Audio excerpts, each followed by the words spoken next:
Telegram 360 a présenté Info 360. Info 360, yon condensé actualité journée en 360 secondes. Tout ça doit connaître sur ce qui passe dans le pays d'Haïti à l'autre côté, Info 360.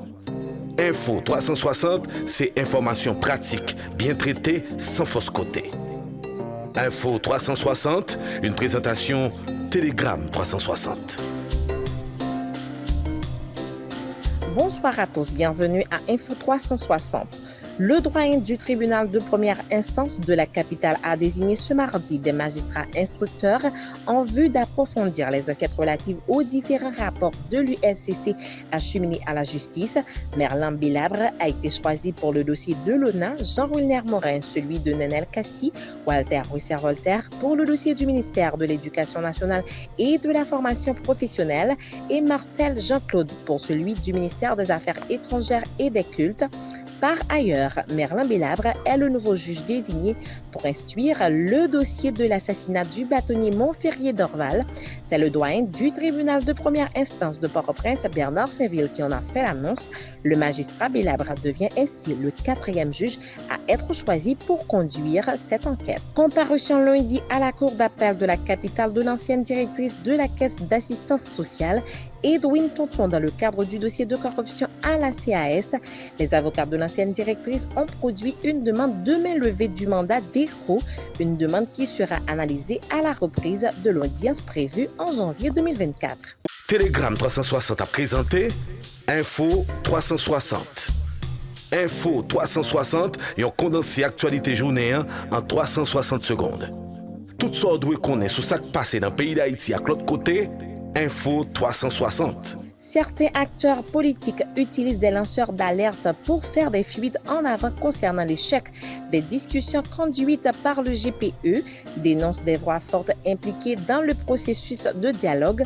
Toutes les parties demeurent engagées dans la perspective d'un dénouement au plus vite de la crise sous les auspices du groupe des personnalités éminentes de la CARICOM, confient des représentants de la société civile et de regroupements politiques à Telegram 360. Lancement lundi d'un atelier de planification stratégique des ressources humaines de la fonction publique haïtienne, une initiative de l'Office de management et des ressources humaines. Au cours du lancement de cet atelier qui prendra fin ce mercredi 13 décembre, le coordonnateur de l'OMRH a exprimé ses préoccupations par rapport à la décision de plusieurs cadres de laisser le pays. Cette hémorragie constitue une perte significative pour l'administration publique selon Jean-Rodi Ali. Info 360, c'est information pratique, bien traitée, sans fausse côté. Dans l'international tenu cette semaine à Atlanta, en Géorgie, aux États-Unis, de la conférence des États partis à la Convention des Nations Unies contre la corruption, des représentants de gouvernements et d'organisations partenaires doivent profiter de ces assises pour mettre en lumière les progrès réalisés en ce qui a trait à la lutte contre ce fléau mondial.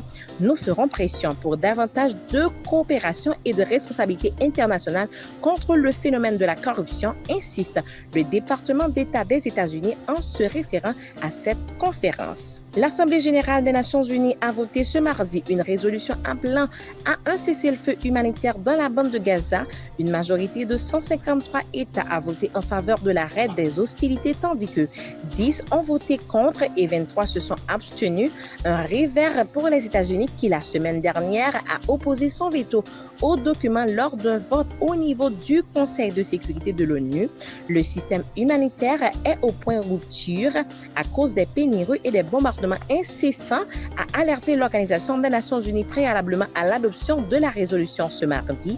Le Croissant Rouge a dénoncé lundi plusieurs raids violents autour de l'hôpital Al-Hamal dans le sud de l'enclave palestinienne.